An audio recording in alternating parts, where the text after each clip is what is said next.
කරුණා සීතල හදයන් පඤ්ඤා පඤ්ඤෝත විහත මෝහ තමං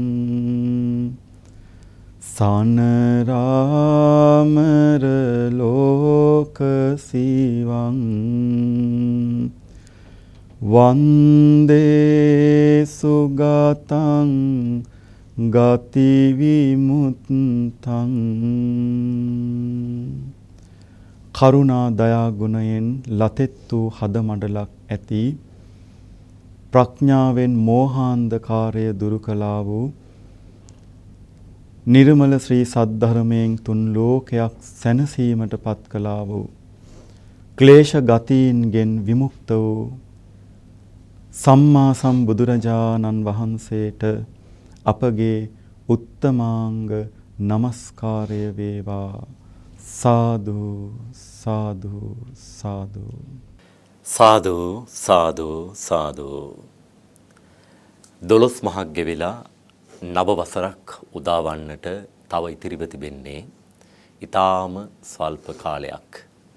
මේ උදා වුණු 2025 නව වසරේ දෙසැම්බර් මාසේ අපි හමුවන අවසන් ඉරිදා දවස මේ රාත්‍රිය අපි අපේ ජීවිත ශ්‍රී සද්ධර්මයේ වෙතට යොමු කරගෙන නිති සද්ධර්ම දේශනා ශ්‍රවණය කරමින් ඒවා සිත්හි ධාරණය කරගනිමින් ඒ අනුව බෝසත් චර්යාවක නිරත වන අතර වාරේ අපට මතුවෙන එදිනෙදා ජීවිතයේ දහම් ගැටලු ඒ දහම් ගැටලු වලට ධර්මානුසාරීව වියත් සවන් යොමු කරමින් පිළිතුරු ලබා දෙන අඩහෝරාව තමයි අපි අදත් ආරම්භ කිරීමට බලාපොරොත්තු වන්නේ පඤ්ඤා උදපාදී ප්‍රඥා ටීවී සද්ධර්ම සංකතන සභාව.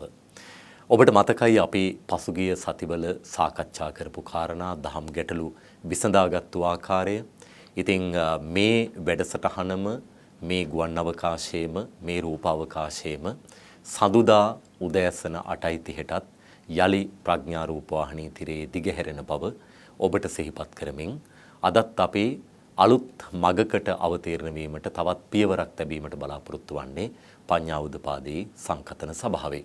අප කෙරෙහි අනුකම්පාවෙන් ලෝක සත්වයා වෙත අනුකම්පාවෙන් ප්‍රඥා රූප වාහිනී මේ වෙලාවේ නරඹන සියලු දෙනාටම මහා දයානුකම්පාවකින් අපගේ ගෞරවනීය ආරාධනය අපි දෙපා නැමද නමස්කාර පූර්වකව කළ ආරාධනය පිළිගත්තේ අපේ ගිරංචිකන්ද අරණ්‍ය සේනාසන වාසී රාජකීය පඬිත අතිපූජනීය දෙමටගොඩ අනෝමදස්සී මාහිමිපාණන් වහන්සේ.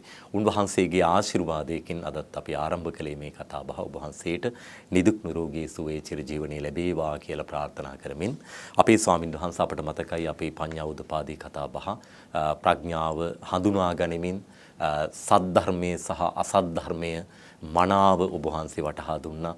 ඊතා ඉහළ ප්‍රතිචාර අපට ලැබුණා. අනේ අපිට තව තව මේ වැඩසටහන් මාලාව දිගින් දිගටම පවත්වාගෙන යන්න කියලා ඔබ කරපු දැනුම් දීම අපට මතකයි. බොහොම පිං ඔබට. ඒ වගේම ඔබ වෙතින් විවිධ සද්ධර්ම ගැටලු අපට යොමු කරනවා. මේ වෙලාවෙත් මේ තිරයේ දිස්වෙන අංකයට ඔබට පුළුවන් ඔබේ සද්ධර්ම ගැටලු යොමු කරන්න. ඒ අංකයත් අපි ඔබට සිහිපත් කරනවා 076 55යි 23යි 635 තිරයේ දිස්වෙන WhatsApp අංකයට ඔබේ ප්‍රශ්න ගැටලු අපට යොමු කරන්නට පුළුවන්කම ලැබෙනවා. අද අපේ සද්ධර්ම සාකච්ඡාවට පඤ්ඤා උදපාදී මේ සංකතනයේට ගෞරවනීය දායකත්වය ලබා දීපු දායකින් පිළිබඳවත් අපි සිහිපත් කරන්නට ඕනේ.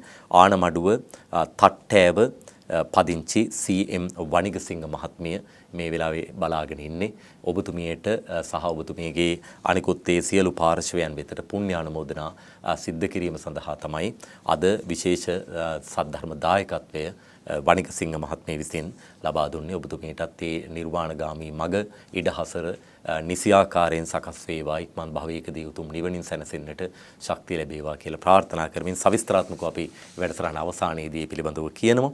ඉතින් අද අපේ ස්වාමින් වහන්සේ අපි පසුගිය සතියේ කළ මේ හඳුන්වා දීම සහ ධර්මය අසත් ධර්මය මනාව වටහා ගන්නට කරපු ඒ මතක් කිරීම පිළිබඳව මූලික සිහිපත් කිරීමක් කරලම අද සාකච්ඡාව අපි ආරම්භ කරමු. තෙරුවන් සරණයි ස්වාමීන් වහන්සේ. තෙරුවන් සරණයි.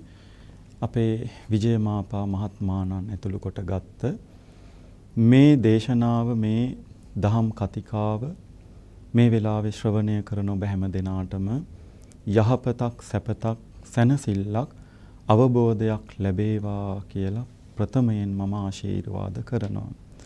පින්නතුනි අපි මේ පඤ්ඤා උදපාදි වැඩසටහන තුලින් බලාපොරොත්තු වුණේ ශ්‍රාවකයෙක් තුල පවතින නිවැරදි පිරිසිදු සුතමය ඥානය, චින්තාමය ඥානය, භාවනාමය ඥානය කියන මාර්ගඵල අවබෝධයකට අවශ්‍ය කරන ඒ අවබෝධය ලබා දීමේ උතුම් අදහසින්මයි.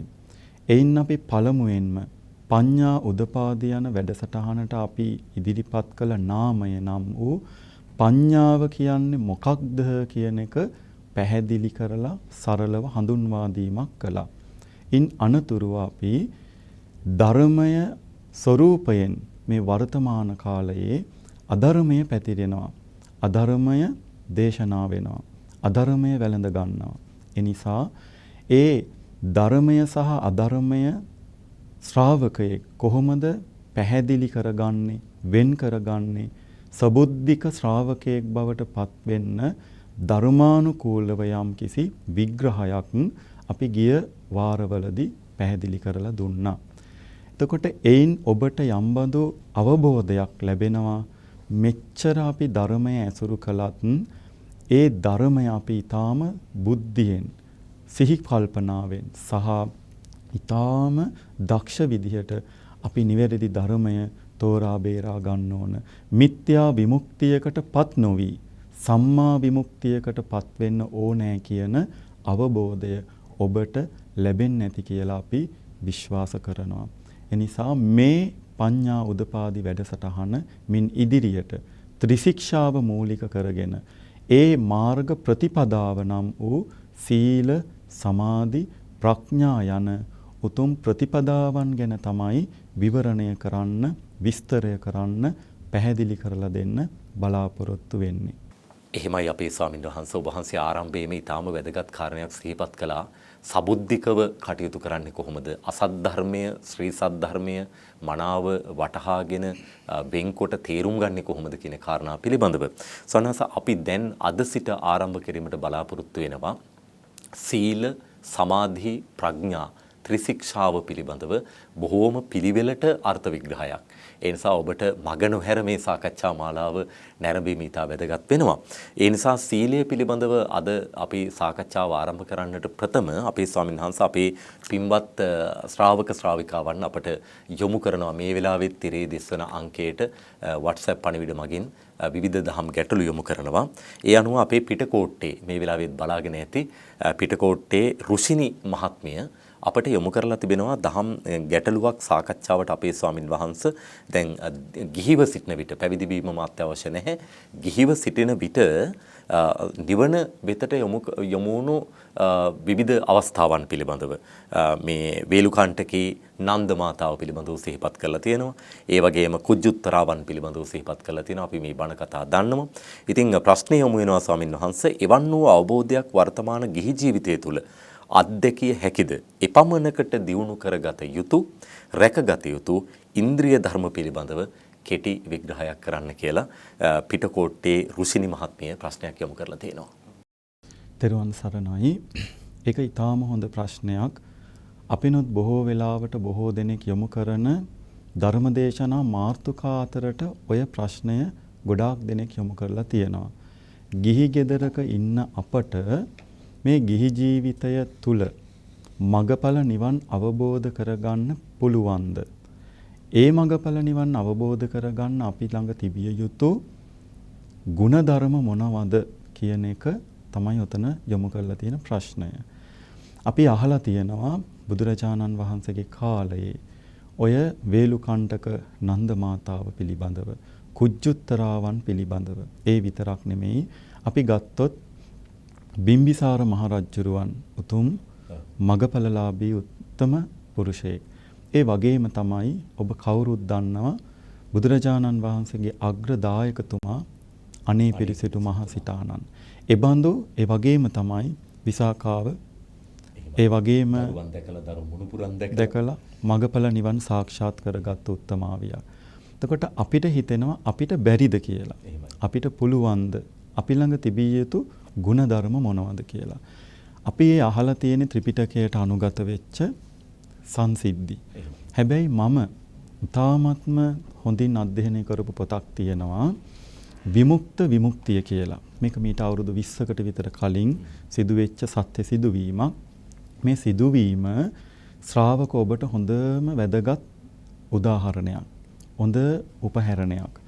ඔබ මේක හොඳට ඇහුවොත් ඔබට තේරෙයි අපි ඇත්තටම ගිහි ගෙදර ඉඳලා මගඵල නිවන් ලබන්න සුදුස්සෝ කියලා. මේක කොළඹ 7 සිදුවෙච්ච සිදුවීමක්. එක්තරා කතෝලික අම්මා කෙනෙක් බොහෝම හොඳට උගත් බුද්ධිමත් දරුවෝ හදපු අම්මා කෙනෙක්. ඒ අම්මගේ දරුවෝ පිට රට ඉන්නේ. ඉතින් මේ අම්මා නිතරම දරුවෝ ගැන හිතනවා කලකිරීමකින් තමයි ඉන්නේ. මේ අම්මගේ වැඩ ටික කරන්න හැමදාම මෙහෙකාරියක් එනවා. ඉතින් මේ මෙහෙකාරිය දකිනවා මේ මැඩම් හැමතිස්සෙම දුකෙන් ඉන්නවා. ඉතින් මේ වැඩකාරිය මෙහෙකාරිය කියනවා මැඩම් දුකෙන් ඉන්න එපා. මම සිල් ගන්නකොට සිල් සමාදන් වෙන දවසේ හිත දුකෙන් දුරු කරගන්න හිතේ සුවයක් සතුටක් සහනයක් ලබන්න අපිට භාවනාවක් ගැන කියලා දෙනවයි කියලා. එතකොට මේ අම්මා අහනවා මොකක්ද මේ භාවනාව කියන්නේ? කොහොමද මේ භාවනාව වඩන්නේ කියලා. දැන් අර මෙහෙකාරිය මේ මෞතුමියට කියනවා S2 පියාගෙන වම් අත්ල උඩ දකුණු අත්ල තියාගෙන හුස්ම ඉහළට හැදෙනවා පහළට හෙලෙනවා බලාගෙන ඉන්න කියලා. පුංචිම පුංචි කමටහනක් දෙන්නේ. ආනාපාන සති කමටහන උගන්වනවා. කවුද? අර මෙහෙකාරිය. ඉතින් මෙතුමිය මේ භාවනාව වඩනවා. ටිකෙන් ටික භාවනාව වඩලා මේ ගිහි ගෙදරක් ඇතුළත කතෝලික අම්ම කෙනෙක්. ඒතුමිය වඩලා සමාධිය උපදවා ගන්නවා. හැමදාම මේ අකණ්ඩව කඩ නොකර මේ සමාධිය දියුණු කරලා අවසානයේදී ධානයන් උපදවා ගන්නවා. නමුත් මෙතුමිය දන්නේ නැහැ මේකට කියන්නේ ප්‍රථම ධානය, ဒုတိ ය මොකවත් දන්නේ නැහැ. ගැඹුරු බලවත් චිත්ත ඒකාග්‍රතාවයක් ඇති කරගත්ත ධාන තත්වයටපත් වෙනවා. ඊළඟට මෙතුමිය හිතනවා මම මෙතනින් තවත් ඉස්සරහට යන්න ඕන. මේ භාවනාව දියුණුව ගැන අහගන්න ඕන කියලා හිතවතුන්ගෙන් අහනවා. මගේ මේ භාවනාවන් ගැන අහන්න ප්‍රශ්නයක් යොමු කරන්න සුදුසු ස්වාමීන් වහන්සේ නමක් ඉන්නවද? හැමෝගෙම අහන්නෙත් නැහැ. එතුමිය බලනවා භාවනා වඩන භාවනා උපදෙස් දෙන උත්තමයෙක්. ඉතින් මෙතුමියට ඒ කාලේ කොළඹ ඉඳලා මීතිරිගලට යන්න තරම් ප්‍රවාහනය දියුණු නැහැ. දුරකථනයකින් අහන්නවත් එහෙම ලොකු පහසුකම් තිබිලා නැහැ. මෙතුමිය ලියමනක් ලියනවා. ලියුමකින් Taman මේ විදිහට භාවනා වඩනවා. දැන් මම මේ විදිහට දියුණු වෙලා තියෙනවා. මෙතනින් එහාට මොකද කරන්න කියලා. මේක යවන්නේ කාටද? මීතිරිගල නිස්සරණ වනයේ වැඩ සිටිය අපේ ලංකාවේ පෙරපිනට පහළ වුණු ඒ මාතර ශ්‍රී ඥානාරාම මහෝත්තමයන් වහන්සේට තමයි මේ ප්‍රශ්නය යොමු කරන්නේ. නමුත් ස්වාමීන් වහන්සේ මේ ලියමන දැක්කහම ස්වාමීන් වහන්සේ ඉංග්‍රීසි භාෂාවෙන් තියෙන නිසා සංඝ සෝබන කියලා ස්වාමීන් වහන්සේ නමකට මේ ලියමන බාර දෙනවා. ඒ ස්වාමීන් වහන්සේ පරිවර්තනය කරන සිංහලට. මාතර ඥානාරාම මහ ස්වාමීන් වහන්සේ මේකට පිළිතුරු දෙනවා. ඔය විදිහට මේ අම්මා ගෙදර ඉඳලා භාවනා වඩලා අර ස්වාමීන් වහන්සේගේ ගුරු උපදේශයත් සහිතව භාවනා වඩලා එතුමිය අන්තිමට අනාගාමී උත්තමාවියක් බවට පත් වෙනවා. ඒක අපි කොයි කාටත් වැදගත් අවස්ථාවක්. කවදාවත් පන්සල් ගියපු නැති, බණ අහපු නැති කෙනෙක් Tamanගේ නිවසේ වැඩ කරන මෙහෙකාරියකගෙන් පළවෙනි කමඨහන සමාදන් වෙලා පළවෙනි කමඨහන අහගෙන ගිහි ගෙදරක් ඇතුළත ඉඳගෙන මගපලලාභී උත්තමාවියක් වෙනවා. එතුමිය අනාගාමී තත්ත්වයටපත් වෙනවා. එතකොට බලන්න එතන තියෙනවා අපේ ජීවිතයට ගත යුතු ප්‍රධානම දේ. බණ අහලා නැහැ. හැබැයි භාවනා කළා. දැන් අර ඉන්ද්‍රිය ධර්ම බල ධර්ම මොනවද කියලා ඇහුවානේ. දැන් අපි හිතාගෙන ඉන්නවා බණ ඇහුවා මේ ටික ඉබේම සම්පූර්ණ වෙයි කියලා. නමුත් අපි මේ ඉන්ද්‍රිය ධර්ම බල ධර්ම බොජ්ජංග ධර්ම දියුණු වෙන මග අනුගමනය කරන්නේ නැහැ. ප්‍රාර්ථනාවක් කරනවා. නිවන් ලැබේවා කියලා. එනිසා මෙතන මේ මාර්ගඵල නිවන් අවබෝධ කරන්න අවශ්‍ය කරන ඉන්ද්‍රිය ධර්ම, බල ධර්ම, බොජ්ජංග ධර්ම දියුණු වෙන උතුම් ප්‍රතිපදාවක් අපි තුල තියෙන්න ඕන. කඩ නොවන, අත් නොහැරෙන උතුම් සිත දියුණු කිරීමේ ක්‍රමයක් අපි තුල තියෙන්න ඕන. සිත දියුණු කරන ක්‍රමය යම් කෙනෙකුට තිබුණොත් එයාට ඒකාන්තයෙන්ම සමාධිය, ප්‍රඥාව දියුණු කරගන්න පුළුවන්මයි. ඒ තුලින් ඔබ කොතනක හිටියත්, ගිහි ගෙදරක හිටියත් ඔබට ඒකාන්තයෙන්ම ධර්මාවබෝධය ලබා ගැනීමට පුළුවන්මයි.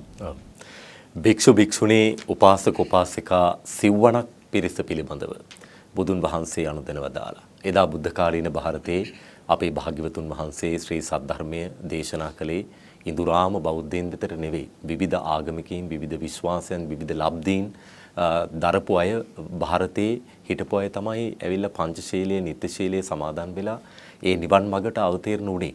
ඉතින් ඒ නිසා වර්තමානයේට එය ගලපා ගන්න ආකාරය එදා දෙවුරම් බෙහෙරේ අත්දැකීම් වගේම කොළඹ 7 අත්දැකීමකුත් අපේ ස්වාමීන් වහන්සේ සිහිපත් කළා. ඒ නිසා ඔබ මේ සාකච්ඡාව බලනවා ඉරිදා රාත්‍රියේ, ඒ වගේම සඳුදා උදෑසන 8:30 සිට. ඉතින් කුමන වේලාවක බැලුවත් නැරඹුවත් වැදගත් දහම් කරුණු මතුවෙන වෙලාව. අපේ ස්වාමීන් වහන්සේ එහෙමනම් තවත් ප්‍රශ්න තියෙනවා. අපි ඉදිරියට ඒවත් සාකච්ඡාවට යොමු කරනවා. තිරේ දිස්වන අංකයට ඔබේ දහම් ගැටළු අපට WhatsApp කරන්න පුළුවන්. ලොකු කුඩා බෙහෙදයක් නැතුව කාටත් තමගේ දහම් ගැටළු යොමු කරන්න පුළුවන්. ස්වාමීන් වහන්සේ වෙතට ඒවා යොමු කරලා අපි පිළිතුරු ලබා දෙනවා. අපි කලින් සිහිපත් කළ ආකාරයට අද සිට සීල, සමාධි, ප්‍රඥා ත්‍රිලක්ෂණයේ පිළිබඳව, ශික්ෂාවන් පිළිබඳව අපි සාකච්ඡා කිරීමට බලාපොරොත්තු වන්නේ. ස්වාමීන් වහන්සේ දැන් සිල්වත් වෙන්න පන්සල් යන්න ඕනේද? පොයදාට සුදු අඳින්න ඕනේද? උතුරු සළුව පළඳන්න ඕනේද? ඒ වගේම සිල්වත් වුණොත් දුප්පත් වෙනවා කියලා සමහරු මත පළ කරනවා. මේ දන් දෙන්න ගියොත් දුප්පත් වෙනවා. මේ සිල්වත් වෙන්නට ඕනේ වයසට ගියාට පස්සේ, පන්සලේ බණමඩුවේදී තමයි සීලවන්තයෝ අපට හමු වෙන්නේ. ඔය ආදී විවිධ අදහස් තියෙනවා. අපේ ස්වාමීන් වහන්සේ මොකද්ද මේ සීලය? අපි එතනින් ආරම්භ කරමු අද සාකච්ඡාව. හොඳයි. සීලය කියන්නේ නිවන් මාර්ගය අනුගමනය කළ යුතු කෙනෙක් පළමුවෙන්ම පිරිය යුතු ගුණයක්. අපි ඒකට කියනවා සීල විසුද්ධිය කියලා කියනවා. එතකොට කෙනෙකුට හිතෙන්න පුළුවන් මට නිවන් දකින්න සීලයක් ඕනමද? සීලයක් නැතුව නිවන් දකින්න බැරිද කියලා හිතෙන්න පුළුවන්. සමහරක් අය කියනවා සීලය කියන්නේ බමුණු මතයක්. බුද්ධ කාලයටත් කලින් ඉඳලා තිබුණා. ඒ නිසා සීලය බුදුරජාණන් වහන්සේ දේශනා කළ දෙයක් නෙමෙයි කියලා ඇතැම් දේශනාවන් වලත් සඳහන් වෙනවා වර්තමානයේ. තමන්ට හිතෙන දේ හුවා දක්වන සමහරක් ඇතැම් දේශනාවල එහෙම කියනවා, මමත් අහලා තියෙනවා. එතකොට සීල විසුද්ධිය කියන මේ නිවනට යා යුතු මඟ බුදු කෙනෙක්මයි පෙන්වලා දුන්නේ. එනිසා නිවන් දකින කෙනෙක්ටත් සීලය ඒකාන්තයෙන්ම අවශ්‍යයි. සියලු බුදුවරුන්ගේ දේශනාව ඔබ හැම කෙනෙක්ම අහලා තියෙනවා. ඒ මොකක්ද? සබ්බ පාපස්ස අකරණ. ඒ මොකක්ද? සීල විසුද්ධිය. සියලු පාප ධර්මයන්ගෙන් මිදීම තමයි සීලය කියන්නේ. පව් නොකර සිටීම සීලය. එනිසා පින්නතුනි, සීලය කියන්නේ ඔබ තුල තිබිය යුතු පළවෙනි හික්මෙන ධර්මය. සීල කියන මේ වචනය පෙන්වලා තියෙනවා. සීල නට්ඨේන සීලං. පිරිසිදු බවට තමයි සීලය කියලා කියන්නේ. ඒ පිරිසිදු බව කෙනෙකුට නැති වුණොත් එයාගේ මුළු ජීවිතයම අපිරිසිදු වෙනවා. සිතෙනුත්, කයිනුත්, වචනේනුත් ඒ කෙනා අපිරිසිදු වෙනවා. පිරිසිදු ජීවිකාවක් ගතකරන්න අවශ්‍ය හැම කෙනෙකුටම තිබිය යුතු පළවෙනි අංගය තමයි සීලය කියලා කියන්නේ. එතකොට අපි මේ සිල්වත් වෙන්න සුදු අඳින්නම ඕනද? සිල්වත් වෙන්න පොහේ දවසක් වෙන්නම ඕනද? උපෝසතය දවසට විතරද අපි ශික්ෂාපද සමාදන් වෙන්න ඕන? එහෙම නැතුව සාමාන්‍ය ජීවිතයක් ගත කරන එදිනෙදා ජීවිතයේදී අපිට සීලයක් අවශ්‍ය නැද්ද? පින්කමක පටන් ගන්නකොට මුලින්ම අපි කරන්නේ හොඳයි පන්සිල් ගමු කියනවා.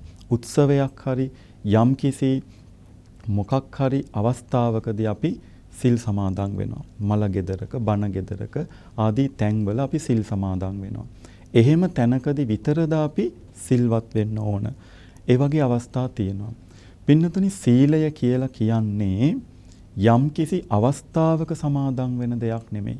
සීලය කියන්නේ ඔබේ ජීවිතය පුරාම තිබිය යුතු ආභරණයක් කියලා කියනවා. ඔබේ ජීවිතේ පුරාම තිබිය යුතු රැකවරණයක් කියලා කියනවා. සිල්වත් බව ඔබට ඔබේ දෛනික, ඔබේ ලෞකික, ඔබ මේ ගත කරන ජීවිතයට ලොකු ශක්තියක් වෙනවා. ලොකු ආලෝකයක් වෙනවා. පිරිසිදු බවක් ඇති වෙනවා. පසුතැවීමකින් තොරව ජීවත් වෙන්න කෙනෙකුට තිබිය යුතු පළවෙනි අංගය තමයි සීලය කියලා කියන්නේ. ඒ නිසා ඒ සීලය කියන වචනේ තේරුම තමයි පිරිසිදු බව. ඒ සීලයේ කියන වචනේ තවත් තේරුමක් තමයි හික්මීම කියලා කියන්නේ. තමන්ව තමන් දමනය කර ගැනීම සීලය කියලා හඳුන්වනවා. පිරිසිදු බව තමන්ට තමුන් දමනය කරගත හැකි වීමේ ඒ උත්සාහවන්ත භාවය. ඒක තමයි සීලය කියලා කියන්නේ. අපි දවසකට කීවතාවක් නම් අපේ අත් දෙක අපි හොද ගන්නවද, පිරිසිදු කර ගන්නවද? ඒ වගේම ස්නානය කරනවා, මේ ආකාරයෙන් ඇඳුම් පැළඳුම් පිරිසිදු කර ගන්නවා. බාහිරව අපි කොච්චර අපේ පිරිසිදුතාවයට අපි ඉඩකඩක් ලබා දෙනවද? එහෙමනම් අභ්‍යන්තර ආධ්‍යාත්මික පිරිසිදුතාවයේ වටිනාකම. ඒක මේ බෞද්ධ ආගමිකයින්ට විතරක් නෙමෙයි, සදහැවතුන්ට විතරක් නෙමෙයි, වෙනත් ආගමික බැතිමතුන්ට පවා සීලේ වැදගත්කම මනාව අවශ්‍ය බව තමයි මේ පහදා වටහා දෙමින් සිටින්නේ. අපේ ස්වාමීන් වහන්සේ කෙනෙකුට මතුවෙන්න පුළුවන් ඔච්චර හොඳට පැහැදිලි කරන සීලෙන් අපිට තියෙන ප්‍රයෝජනය මොකද්ද? සහ මේ සීලේ තියෙන වැදගත්කම මොකද්ද? එය නොකර සිටීමෙන් අපි නම් පව් කරන්නේ නැහනේ. ඒ නිසා අපි පින් කරන්න ඕනෙත් නැහැ, අපි පව් නොකර ඉන්න ඕනේ කියලා සමහරු මත පළ කරනවා. මොන වගේ වැදගත්කමක්ද අපි පහදා දෙන්නට ඕන වෙන්නේ සීලවන්ත භාවයේ සම්මාස? සීලයේ ප්‍රයෝජනය, සීලයේ ප්‍රතිඵලය, සීලයෙන් අපිට ලැබෙන ආනිසංසය. බුදුරජාණන් වහන්සේම පෙන්වලා දෙනවා පළවෙනිම දේ තමයි සීලය රකින්න කෙනාට තමන් පිළිබඳව සම්තෘප්තියක් හටගන්නවා.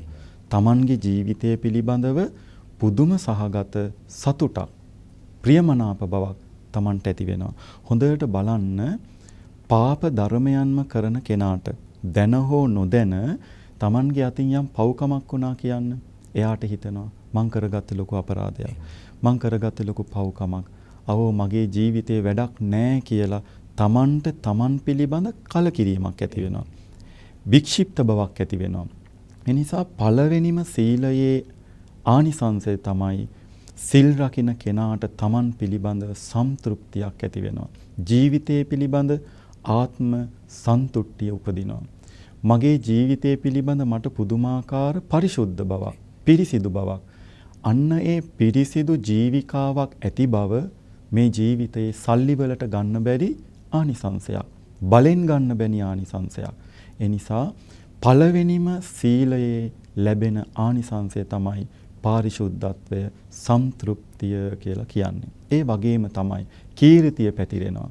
දැන් අපි හැම වෙලාවෙම හිතනවා අපි ලස්සනට ඇඳහම, අපි ලස්සනට කතා කළාම, අපි උගතෙක් වගේ, බුද්ධිමතෙක් වගේ හැසිරුණොත් අනිත් අය අපිට සලකයි, අනිත් අය අපිට ගුණ කියයි, අනිත් අයගේ අවධානය අපට ලැබෙයි කියලා අපි හිතනවා. හැබැයි මොන තරාතිරමක මොන විදියක අපි රංගපාමින් ජීවත් වුණත් අපිට නැත්නම් අපේ වචනයේ පිරිසිදු බව, අපේ ක්‍රියාවේ පිරිසිදු බව නැත්නම් එයාගේ අපිරිසිදු චරිතය මුළු ලෝකයකටම පෙනෙනවා. නින්දාවක් මිසරයි එයාට ලැබෙන්නේ. ප්‍රශංසාවක් ලැබෙන්නේ නැහැ. සීලයක් රකින්න කෙනාට හැම කෙනෙකුගෙන්ම ප්‍රශංසාවක් ලැබෙනවා. වර්ණනයක් ලැබෙනවා. හදවතින්ම සීලවන්තයාට මුළු ලෝකයාගෙන්ම ආශිර්වාදය ලැබෙනවා. ඒ වගේම තමයි සීලයක් නැති කෙනාගේ භවභෝග සම්පත් Tamanගේ ඇස්මනා පිටම විනාශ වෙලා යනවා. Tamanට තියෙන සම්පත්තිය හානියටපත් වෙනවා. Taman සමග වාසය කරන ප්‍රියමනාප පුද්ගලයන් පවා Tamanට අහිමි වෙනවා. හිතන්න යම් කෙනෙක් මත්පැන් බොනවා. දරුවවත් ඒ මත්පැන් බොන තාත්තට ආදරයක් දක්වන්නේ නැහැ. ලෙන්ගතුකමක් දක්වන්නේ නැහැ. ලබඳියාවක් ඇති කරගන්නේ නැහැ. බිරිඳ පවා ඒකට අකමැති වෙනවා. අන්න එතන අඩදබර ඇති වෙනවා. එතකොට ගිහි ගෙදරක කෙනෙක් මේ ශික්ෂා ගරුකත්වයක් නැතිව ජීවත් වෙනවා කියන්නේ එයාට ගිහි ජීවිතය අසාර්ථක භාවයට පත් වෙනවා. එයාට ආදරයක් ලැබෙන්නේ, සෙනෙහසක් ලැබෙන්නේ, ගෞරවයක් ලැබෙන්නේ. හැම තැනකම ලැබෙන්නේ අනාදරයක් සහ අගෞරවයක්. එතකොට ඒ කෙනාගේ භවභෝග සම්පත්, ඒ කෙනාගේ දියුණුව ඇස් මනා පිටම පිරිහිලා යන කෙනෙක් වෙනවා. ඒ වගේම තමයි සීලය රකින්න කෙනාගේ හිත වික්ෂිප්ත වෙන්නේ නැහැ. හිත පටලැවෙන්නේ නැහැ. ඒ වගේම තමයි එයාගේ හිත කොයි වෙලාවකවත් පසුතැවීමකටපත් වෙන්නේ නැහැ. මරණාසන්න මොහොතේ සීලවන්තයා සුගතිගාමී පුද්ගලයෙක් බවට පත් වෙනවා. ඒ සීලයේ තියෙන ඊටාම වටිනම ගැඹුරුම ආනිසංසය තමයි සීලය සමාධියට උපකාරයක්. සීලය මාර්ගඵල නිවනට උපකාරයක්. ඔන්න ඔය කියන ආනිසංස ප්‍රතිඵල ටික අපට සීලයෙන් ලබා ගන්න පුළුවන්. සීලය සමාධියට මාවතක්.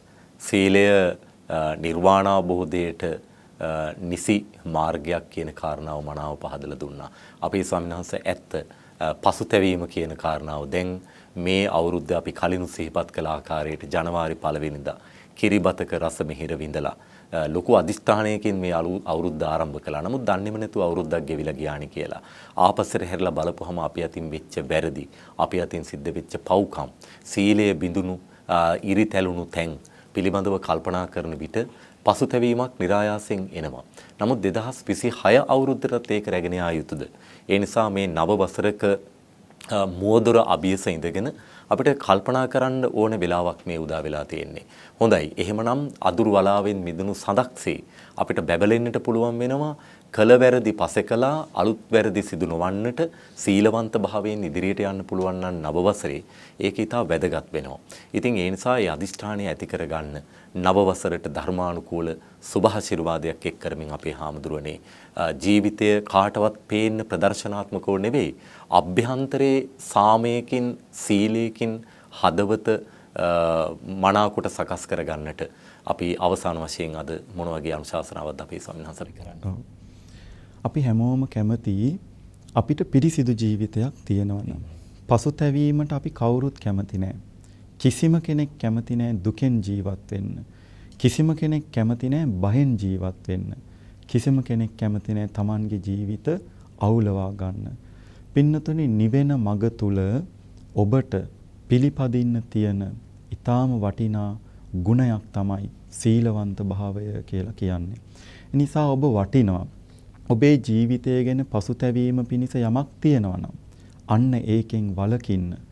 ඔබට හිතෙනවා නම් ඔබේ ජීවිතයේ මේ තැන්වල මට වැරදුනා කියලා. මේ දේ නොකර ඉන්න තිබුණා නේද කියලා ඔබට මේ ගෙවිච්ච වසර ගැන ඔබට යම් අඩුපාඩු ඔබෙන් වෙච්ච යම් තාක් වැරදි ඇතනම් ඔබ අදිෂ්ඨානයක් ඇති කරගන්න. මේ සම්මුතිය තුල එළඹෙන 2026 නව වර්ෂය මම පෙර අවුරුද්දටත් වඩා ඊටාම හොඳ හික්මීමකින් වාසය කරන කෙනෙක් වෙනවා. මාගේ මේ පිරිසිදු ජීවිකාව මට සීල විසුද්ධිය පිණිස වේවා. සීල පාරමිතාව පිණිස වේවා. මාගේ එක වචනයකින්වත් තවත් කිසිම සත්වයෙකුගේ හිතක් මම රිදවන්නේ නැහැ කියලා ඔබ අදිෂ්ඨාන කරන්න. අන්න ඒකට කියනවා සීල පාරමිතාව කියලා. ඔබේ එක ක්‍රියාවකින්වත් තවත් කෙනෙකුට දුකක්, පීඩනයක්, හිංසාවක් වෙන කිසිම ක්‍රියාවක් මම කරන්නේ නැහැ කියලා ඔබ අදිෂ්ඨාන කරගන්න. ඒ වගේම තමයි අපි සිල්වත් කියලා හිතාගෙන හිටියත් අපි සිත් වශයෙන් ගත්තාම හරිම සාහසිකයි සමහරක් වෙලාවන් වලදී. තවත් කෙනෙකුගේ දුකක් දැකලා ඇතුළතින් සිනහ වෙනවා. හොඳ වැඩේ කියලා හිතනවා. මෙහෙම වෙන්න ඕන කියලා හිතනවා. පින්නතුනි ඔබ හැමෝම දන්නවා මීට සති කීපයකට පෙර අපේ ලංකාවට ස්වාභාවික විපතක් සිද්ධ වුණා. මහත්මයා ඒ අවස්ථාවේදී අපි ස්වාමීන් වහන්සේලා දානේ වළඳමින් ඉන්නවා. එතකොට අහල පහල කෙනෙක් කෑ ගහනවා. අන්න අරයාගේ ගෙදර ඉස්සරහා ගහ කඩන් වැටිලා එක් ලොකු අත්තක් වාහනේ උඩට වැටිලා ඒ වාහනේ කුඩු පට්ටම් වෙලා කියලා. හොඳ වැඩේ කියලා කියනවා. බලන්න කෙනෙක් මොන තරම් හොඳින් ජීවත් වෙනවා කියලා හිතුවත් ඒ කෙනාගේ වචනය තවත් කෙනෙකුගේ දුකකදී සතුටු වෙනවා. ඒක පින්නතුනි සාහසික බවක්, හිතෙන් පිරිහුණු බවක්, අමුමාමු පෘථග්ජන බවක්. ඒ වගේ සීලය කියන්නේ ශික්ෂා පදයන් වලට හිර වුණු දෙයක් නෙමෙයි, කොටු වුණු දෙයක් නෙමෙයි. සීලය කියන්නේ ඔබේ ආකල්පයක පවා තියෙන්න ඕන දෙයක්. ඔබේ වචනයක පවා තැවරිලා තියෙන්න ඕන දෙයක්. ඔබේ ක්‍රියාවක පවතින්න ඕන දෙයක්. සිතින් ඔබ පිරිසිදු වෙන්න. ඔබේ වචනයෙන් ඔබ පිරිසිදු වෙන්න. ඔබේ ක්‍රියාවෙන් ඔබ පිරිසිදු වෙන්න. අන්න එතකොටයි ඔබට පිරිසිදු ජීවිකාවක් ඇති කරගන්න පුළුවන් වෙන්නේ. එවිටයි ඔබේ සීල විසුද්ධිය සම්පූර්ණ වෙන්නේ. ඒ වෙනුවෙන් ඔබ නැවත නැවත අදිටන් කරන්න, නැවත නැවත උත්සාහ කරන්න, අඩුපාඩු හදාගෙන ඔබට ඊටාම පිරිපුන් ජීවිතයක් මේ එළඹෙන නව වසර පුරාම ගත කරන්න හැකියාව ලැබේවා කියලා අපි ඔබට ආශිර්වාද කරනවා. සාදු. ඔබ වහන්සේගේ උත්තම ප්‍රවෘජා ජීවිතය ඒ පැවිදි සීලේහි වටිනාකම පෙරට කොටගෙන ඔබ වහන්සේ අපට මතකයි මේ මහා විපතක් පසුගිය දිනවල සිදු වුණා, කාලගුණ විපර්යාසයක් සිද්ධ වුණා, මහා කැළඹීමක් ඇති වුණා. ඔබ වහන්සේ අපට අනුශාසනා කළා. ඔබ වහන්සේ දුර බැහැරට සිට වැඩම කරනවා අපේ මැදිරිය සූදානම් කරන්න. මහා සීලයක අදිෂ්ඨාන පාරමිතාවක ශක්තිය මුදා හරිමින් මහා අදිෂ්ඨාන බල සත්‍යක්‍රියාවක් සිදු කරන්නට ඔබ වහන්සේ සූදානම් කියලා. අපි වහවහ ඒ සත්‍යක්‍රියාව කිරීමට අවශ්‍ය පරිසරය සකස් කළා. ඔබ වහන්සේ පටිගත කිරීම සිද්ධ කළා. අපි එසැනින් මේ විකාශය කළා. මහා ආශ්චර්යාත්මක විදිහට කවුරුත් බලාපොරොත්තු වුණු මහා විපතකින් අවසන් නොවි, නමුත් විපතක් සිදු වුණා, මහා විපතක් සිදු නොවි අපේ රට ආරක්ෂා වුණා. ඉතින් ඒ නිසා ඒ සීලේහි අදිෂ්ඨාන පාරමිතාවෙහි තිබෙනා වූ සුවිශේෂ වැදගත්කම අපේ හාමුදුරනි ජාතියක් හැටියට ඔබ වහන්සේට අපි පුණ්‍යානුමෝදනා සිද්ධ කරනවා. මේ මොහොතේ ඊටාම දුෂ්කර පාරිසරික තත්වයන් තුලත් ඔබ වහන්සේ කෙසේ වැඩම කළාද කියලාවත් අපි දන්නේ නැහැ. ඔබ වහන්සේ මෙදිරියට වැඩම කළා ඒ මහ සුලිකුණාටු ගම් වතුර තත්වයන් මැද්දේ. ඉතින් ඒ නිසා එවැනි වටිනාකම් සීලෙහි වැදගත්කම, ඒ නිසා ඒ සීලෙහි වැදගත්කම මනාව අවබෝධ කරගෙන මේක වැඩිහිටියන්ට පවරන්න නැතුව, බියපත් වැඩිහිටියන් පන්සලේ බණමඩුවේදී කළ යුතු දෙයක් හැටියට හිතන්නේ නැතුව, පුංචි දරුවන්ගේ සිට බෝසත් දරුවන්ගේ ඉඳලා ගිනුම්වල ලොකු මුදල් නොතිබෙන්නට පුළුවන්, මුදල් පසුම්බියේ ලොකු මුදල් නොතිබෙන්නට පුළුවන්, වතු පිටි දීපල ඉඩකඩම් ලොකුවට නොතිබෙන්නට පුළුවන්. අර මේ බියතුම් සභාමැද ඉන්ට ඉදිරිව ශිල්ප දිනුමයි කියලා කියනවා. ශිල්පේ විතරක් නෙමෙයි සීලයක් දෙන්නට ඕනේ. එතකොට තමයි සභාවක ඉදිරියට ඔබ වහන්සේ සඳහන් කළා වගේ මනා ආත්ම ශක්තියකින්, ආත්ම ධෛර්යයකින්, ආත්ම විශ්වාසයකින් පිරිසක් ඉදිරිපිට හිට ගන්නට පුළුවන්කම තිබෙන්නේ සීලවන්තයෙකුට පමණයි. ඒ නිසා සීලවන්ත භාවයේ පෙරට කොටගෙන අපි ජාතියක් හැටියට, පුද්ගලයෙක් හැටියට ඉදිරියට යන්නට, නිර්වාණගාමී මග සකස් කරගන්නට, අවශ්‍ය ජීවිතයක් උදා කරගන්නට අදිෂ්ඨාන කරගමු. ඉතින් ඒ වෙනුවෙන් තමයි අපි නව වසරේ නැවත මුණ ගැහෙන්නේ. එතනදී මේ සීලවන්ත භාවයේ තවත් පියවරක් අපි ඉදිරියට තබන්නට බලාපොරොත්තු වෙනවා. ඉතින් අද මේ සංකතනයේට අපිට ලොකු දායකත්වයක් ලබා දුන්නා. බොහෝම සැදැහැසිතින් ඒ දායකත්ව සම්මාදම ලබා දුන්නේ ආනමඩුව තට්ටෑව CM වනිගසිංහ මහත්මිය. ඔබතුමියට අපි පුණ්‍යානුමෝදනා සිද්ධ කරනවා. ඔබතුමිය ප්‍රාර්ථනා කරනවා පරලෝ සැපත් වී සිටින සියලු ඥාතීන්ට පුණ්‍යානුමෝදනා සිද්ධ කරන්න. ඒ අනුව දෙමව්පියන් වන TH වනිගසිංහ පියාණන්ට, චාලට් වනිගසිංහ මෑණියන්ට, ඒ වගේම ස්වාමි පුරුෂයා විජේරත්න ජයසුන්දර මහත්මයාටත්, ඒ වගේම අනිකුත් පවුලේ ඥාතීන් අජිත් වනිගසිංහ, සමන් වනිගසිංහ, නිලූකා වනිගසිංහ, නවීන් වනිගසිංහ ඇතුළු පවුලේ ඔබ නමින් නැසීමේ පරලොව ගිය සියලුම ඥාතීන්ට නිර්වාණ අවබෝධය ළඟා කර ගැනීම සඳහා මේ මහඟු පින්කම හේතු වාසනා වේවා කියලා ප්‍රාර්ථනා කරනවා. ඒ වගේම සුජීවත්ව සිටින හිතමිතුරු පිරිසකගේ නම් තිබෙනවා. ජනවාරි 3 වන දිනට ඉදිරියට ජන්මදිනයේ යෙදෙන ලක්ෂ්මන් වනිගසිංහ මහත්මයාටත්, ජනවාරි 5 වන දින ජන්මදිනයේ යෙදෙන තිසුර වනිගසිංහ, ඒ වගේම ජනවාරි 10 වන දින ජන්මදිනයේ යෙදෙන CM වනිගසිංහ, ඒ වගේම ඔමේලී පරණගම ජනවාරි 16 වෙනිදා ජන්මදිනය, ඒ වගේම ගංගා ගුණවර්ධන ජනවාරි 18 වනදා ජන්මදිනය, ඒ වගේම ජනවාරි 24 වනදා තිස්ස ලලිතා රනුජ වනිගසිංහ කියන අයගේ ජන්මදිනය, ඒ වගේම ජනවාරි 28 වනදා රුවනි යසාරා ඇතුළු සියලු දෙනාම ජනවාරි මාසයේ ඉපදිච්ච අය ඒ සියලු දෙනාටම තෙරුවන් ගුණ බෙලෙන් නිර්වාණ අවබෝධය ළඟා කරගන්නට සුජීවත්ව සිටින සියලු දෙනාටම ආශිර්වාද කරනවා. ගෞරවනීය ධර්මදේශකයන්න් වහන්සේ වන අපේ ගිරංජකන්ද අරණ්‍ය සේනාසන වාසී අපේ විශිෂ්ට සද්ධර්ම දේශකයන්න් වහන්සේ නමක් වන රාජකීය පඬිත අතිපූජනීය අපේ දෙමටගොඩ අනෝමදස්සී මාහිමිපාණන් වහන්සේ වරක් ප්‍රධාන ත්‍රිනිකායික මහා සංඝරත්නයටත් තව තවත් මෙවන් ශාසනික මෙහෙවරිටු කරන්නට අවැසි නිදුක් නිරෝගී සුවය චිරජීවනයේ ලැබේවා කියලා සියලු දෙනාම ප්‍රාර්ථනා කරනවා. එසේනම් ඒ ප්‍රාර්ථනාවත් සමග ඔබ වහන්සේට ඉදිරියටත් දිගින් දිගටම අප කෙරෙහි අනුකම්පාවෙන් මේ පඤ්ඤා උදපාදී සංකතන සභාවට වැඩම කරන්නට අවැසි නිදුක් නිරෝගී සුවය චිරජීවනයේ ලැබේවායි ප්‍රාර්ථනා කරනවා. ඉරිදා රාත්‍රී 8:30ට වගේම සඳුදා උදෑසන 8:30ට ප්‍රඥා රූපවාහිනී නාලිකාවෙත් අපේ සහෝදර නාලිකාවක් වන සමාධි ටෙලිවිෂන් ඔස්සේත් මේ පඤ්ඤා උදපාදී සංකතන සභාව ඔබ වෙත විකාශය කරන බව අපි සිහිපත් කර සිටමින් සියලු දෙනාටම පුණ්‍යානුමෝදනා සිදු කරමින් අදට අපි සමුගන්නවා නව වසරේ ලබන ඉරිදා රාත්‍රී 8:30ට යලි මුණ ගැසීමේ බලාපොරොත්තුවෙන් තෙරුවන් ගුණ බෙලෙන් ඔබට යහපතක්ම වේවා.